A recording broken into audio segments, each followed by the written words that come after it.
नमस्कार दोस्तों, कैसे हैं आप लोग। आपका हमारे यूट्यूब चैनल में स्वागत है। आज हम बात करेंगे कि आर्टिफिशियल रेन क्या होता है, यानी कृत्रिम वर्षा। जी हाँ, जल जीवन का मूल स्रोत है।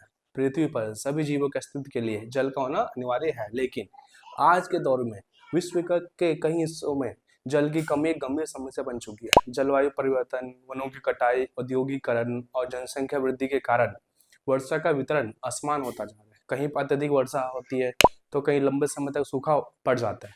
इसी असमानता को संतुलित करने के लिए विज्ञान ने एक कृत्रिम उपाय खोजा है, कृत्रिम वर्षा यानी आर्टिफिशियल रेन या क्लाउड सीडिंग। जी हाँ, कृत्रिम वर्षा एक वैज्ञानिक प्रक्रिया है जिसके माध्यम से बादलों में विशेष रासायनिक पदार्थों का प्रयोग कर वर्षा कराई जाती है, जिसका उद्देश्य प्राकृतिक रूप से न होने वाली वर्षा को उत्पन्न करना या मौजूदा बादलों से अधिक मात्रा में वर्षा प्राप्त करना होता है। यह तकनीक आज के समय में सूखे की समस्या, कृषि की रक्षा, प्रदूषण नियंत्रण और जल स्तर में इजाफा करने के लिए अत्यंत उपयोगी सिद्ध हो रही है। अब हम बात करते हैं कि कृत्रिम वर्षा क्या है, आखिर होता क्या है।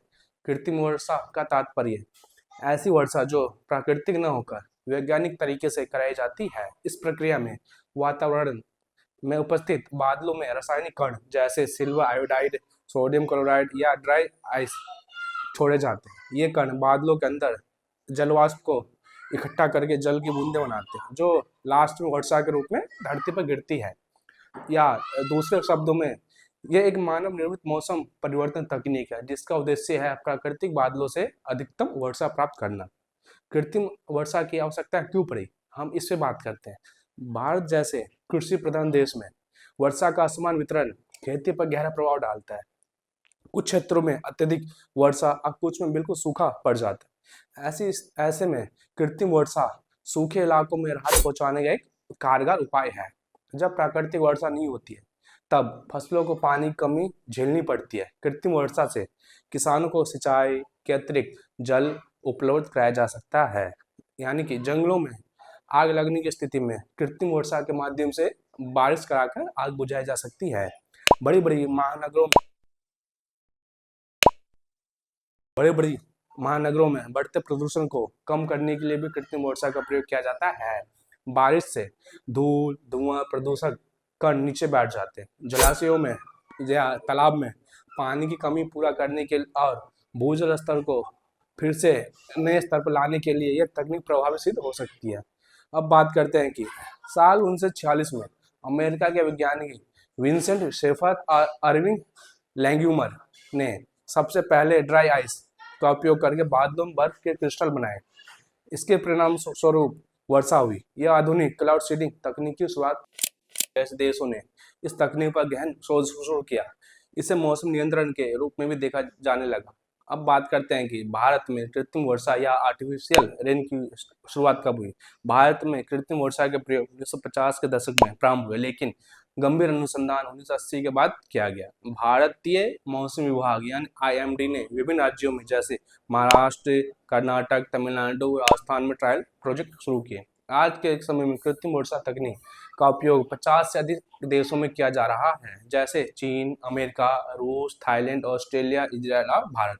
कृत्रिम वर्षा की प्रक्रिया मुख्य रूप से 3 चरणों में होती है। पहला, इसमें है बादलों का चयन करना। सभी बादलों से वर्षा नहीं कराई जा सकती। केवल वही बादल चुने जाते हैं जिनमें पर्याप्त नमी हो और संघनन के लिए उपयुक्त ऊंचाई पर हो, यानी बरसात बरसने के लिए वो न्यूनतम ऊंचाई पर हो। इसके लिए मौसम वैज्ञानिक रडार, सैटेलाइट इमेज और हवाई सर्वेक्षण का उपयोग करते हैं। इसके बाद बात करते हैं रासायनिक पदार्थों का प्रयोग। बादलों में वर्षा करवाने के लिए कुछ विशेष रासायनिक पदार्थों का उपयोग किया जाता है, जैसे इन्हें सीडिंग एजेंट कहा जाता है। ये मुख्य 3 पदार्थ प्रयोग में लाए जाते हैं। पहला, सिल्वर आयोडाइड, बर्फ जैसे क्रिस्टल बनाने में सहायक होता है। दूसरे नंबर पे सोडियम क्लोराइड, समुद्री बादलों के लिए उपयुक्त। इसके बाद बात करते हैं थर्ड, ड्राई आइस, यानी ठंडे बादलों में उपयोगी। इसके बाद इंजेक्शन या छिड़काव द्वारा भी कृत्रिम वर्षा करवाया जाता है। रासायनिक पदार्थों को बादलों में पहुंचाने के लिए 2 प्रमुख तरीके हैं, जिनमें विमान द्वारा छिड़काव।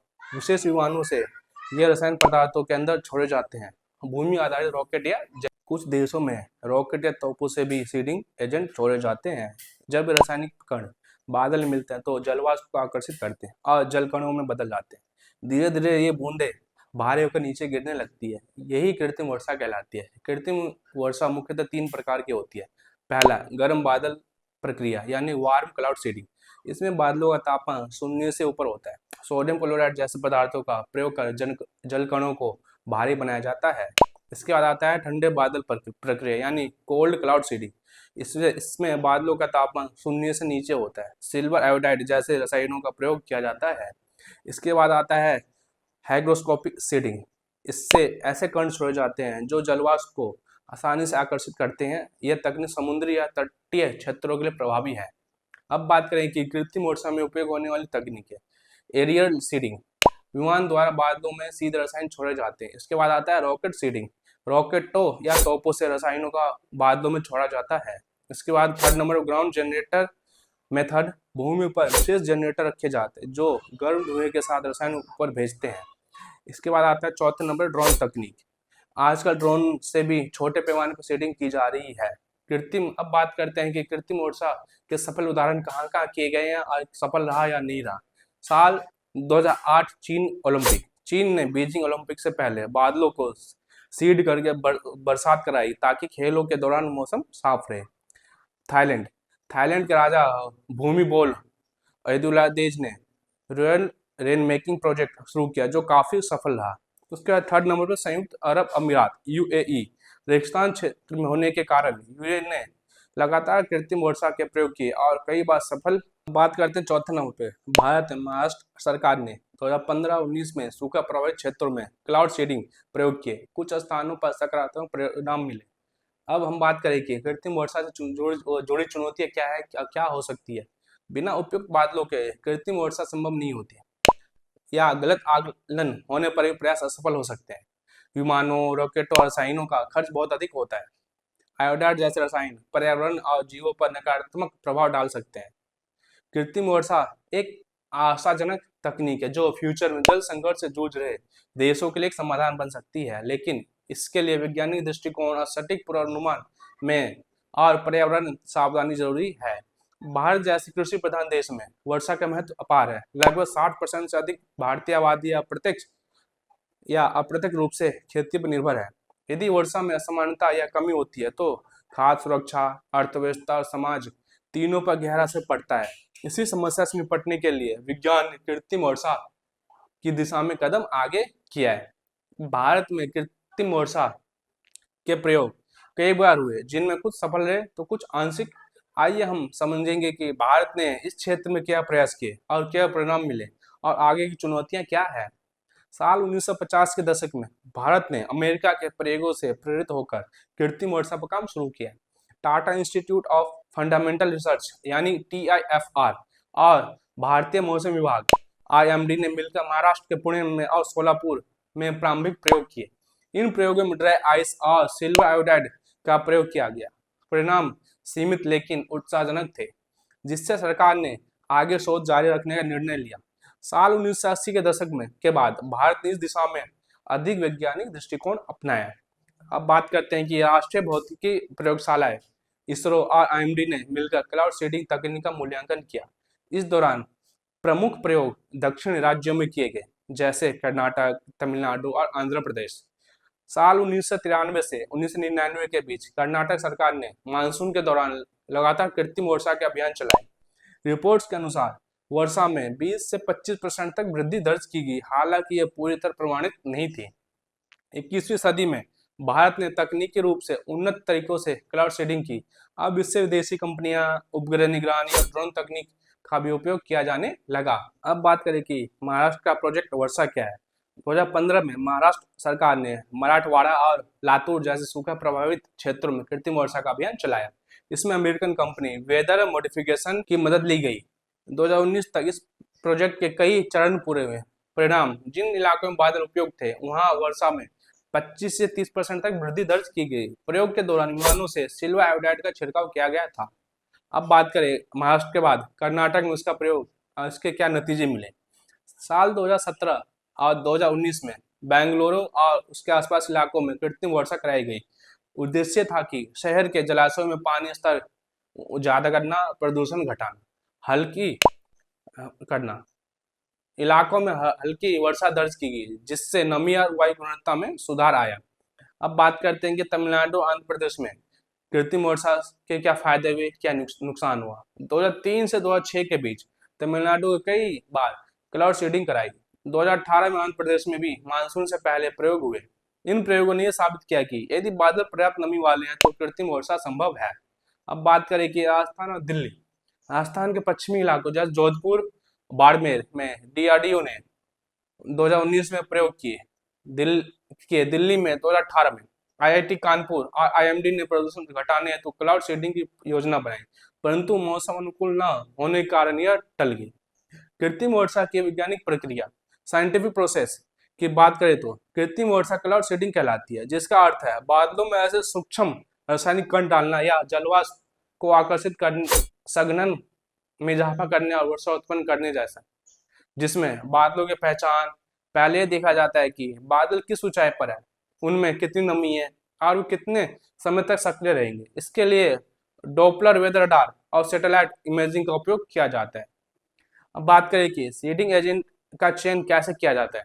ठंडे बादलों के लिए सिल्वर आयोडाइड, गर्म बादलों के सोडियम क्लोराइड और अत्यधिक ठंडे क्षेत्रों में ड्राई आइस का प्रयोग किया जाता है। रसायन यह तो विमानों से किया जाता है या जमीन से रॉकेट या जनरेटर द्वारा रसायनों का छिड़काव किया जाता है। विमान बादलों में प्रवेश कर आयोडाइड के सूक्ष्म कण छोड़ते हैं। यह कण जलवाष्प को आकर्षित करते हैं और जिससे बर्फ या पानी की बूंदें बनती है। कुछ ही मिनटों में ये कण आपस में मिलकर बड़े जलकण बनाते हैं और वर्षा के रूप में नीचे गिरते हैं। परंतु ये तकनीक पर्यावरण संरक्षण अधिनियम 1986 और वायु प्रदूषण अधिनियम 1981 के तहत नियंत्रण मानी जाती है। राज्य सरकारें हर प्रोजेक्ट से पहले एनवायरमेंटल क्लियरेंस लेती है। भारत के लिए भविष्य की दिशा क्या हो सकती है? तकनीकी यूनियन की आवश्यकता है। आधुनिक एआई आधारित मौसम में निगरानी प्रणाली अपनाई जाए। साथ ही ड्रोन आधारित क्लाउड सीडिंग तकनीकों में इजाफा किया जाए। सिल्वर आयोडाइड और पर्यावरण अनुकूल रसायनों का स्वदेशी उत्पादन बढ़ा जाए। एक राष्ट्रीय नीति नेशनल आर्टिफिशियल रेन मिशन बनाई जाए। राज्यवार मौसम पैटर्न के अनुसार क्षेत्रीय रणनीति तैयार की जाए। निजी कंपनियों को भी शोध और प्रोजेक्ट में भाग लेने का अवसर मिले। आईआईटी, इसरो, आईएमडी और डीआरडीओ के संयुक्त प्रयास से वेदर मॉडिफिकेशन ट्रेनिंग सेंटर्स बनाए जाए। छात्रों और वैज्ञानिकों को कृत्रिम वर्षा की व्यावहारिक ट्रेनिंग दी जाए। वैज्ञानिक जैविक रसायनों पर काम कर रहे हैं जो एनवायरमेंट को नुकसान न पहुंचाए।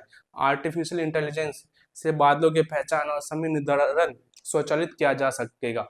भविष्य में दर्जनों ड्रोन एक साथ उड़ान भरकर बड़े क्षेत्र में समान रूप से वर्षा करा सकेंगे। भारत, नेपाल, भूटान जैसे देश मिलकर सीमा पार मौसम प्रोजेक्ट चला सकते हैं। कृत्रिम वर्षा एक तकनीक है जो मानवता के लिए आशा की वर्षा बन सकती है। यह जल संकट, सूखा और प्रदूषण जैसी चुनौतियों से लड़ने की वैज्ञानिक कोशिश है, लेकिन इसे केवल आपातकालीन उपाय के रूप में नहीं बल्कि संतुलित और जिम्मेदार तकनीक के रूप में अपनाना होगा। इसके उपयोग के साथ साथ प्राकृतिक जल संरक्षण और एनवायरमेंटल संतुलन को भी प्राथमिकता देनी होगी। कृत्रिम वर्षा प्रकृति पर विजय नहीं बल्कि उसके साथ एक साथ मिलकर चलने की कोशिश है।